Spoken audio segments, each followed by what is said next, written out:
Today in this video we will try to understand Third Anglo-Maratha Wars background, जिसका time period है 1817 to 1888. It means total 1 year.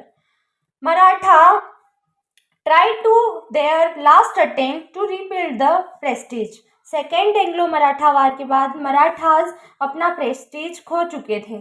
जो मराठास थे वे लोग पिंडारीज की help लिया करते थे. मतलब जब भी किसी बैटल में जाते थे तब वे पिंडारीज की हेल्प लिया करते थे. अब पिंडारीज कौन है? तो पिंडारीज एक ऐसा ग्रुप होता था जो कि जहाँ मराठास जहाँ लड़ाई करते थे या जहाँ बैटल होती थी उनकी, तो उस एरिया को लूटपाट करके और फिर अपना हिस्सा निकालते थे. मतलब वे मर्सनरीज की तरह काम करते थे आर्मी के अंदर, मराठास की आर्मी के अंदर. अब पिंडारीज की कोई अलग से कास्ट वगैरह नहीं होती थी. पिंडारीज इंक्लूड करते थे Hindus, Muslims, Afghanis, upper class, lower class के लोगों को.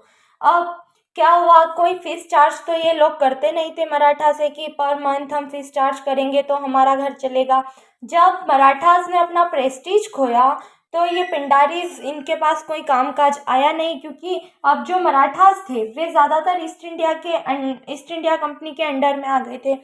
अब पिंडारीज ने क्या किया कि सेकेंड वर्ल्ड वार के बाद में मराठास वीक हो गए थे, तो पिंडारीज ने हैदराबाद के निज़ाम, कर्नाटक के Nawab and Malabar and British East India Company की टेरिटरीज पर लूटपाट करना शुरू कर दिया.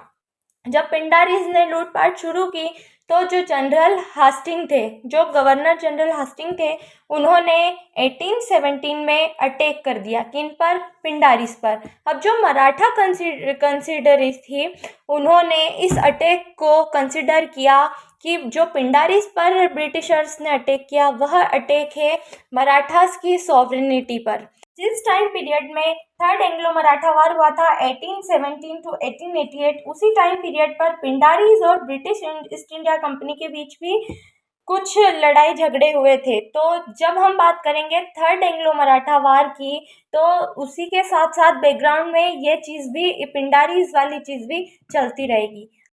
थर्ड एंग्लो मराठा वार का फर्स्ट रीज़न तो यही था कि पिंडारीज पर ब्रिटिशर्स ने अटैक किया तो मराठास ने इसे कंसिडर किया कि यह हमारी सॉवरेनिटी पर भी अटैक है.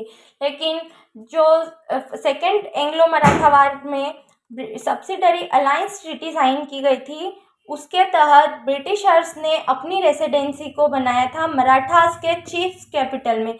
यानी मराठास चीफ कैपिटल जहाँ थी वहाँ ब्रिटिशर्स ने अपनी रेसिडेंसी बनाई और उस रेसिडेंसी में एक अपना जनरल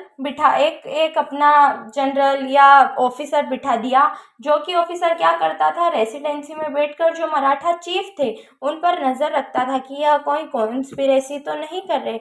अब जो मराठा चीफ्स थे, और फिर क्या हुआ कि जो मराठा चीफ के दौरान मराठा चीफ्स गायकवाड़ एंड पेशवास दोनों के बीच में कुछ फाइनेंशियली मिसअंडरस्टैंडिंग भी हुई थी. अब इसके आगे का पार्ट इसकी नेक्स्ट वीडियो में. Thank you so much.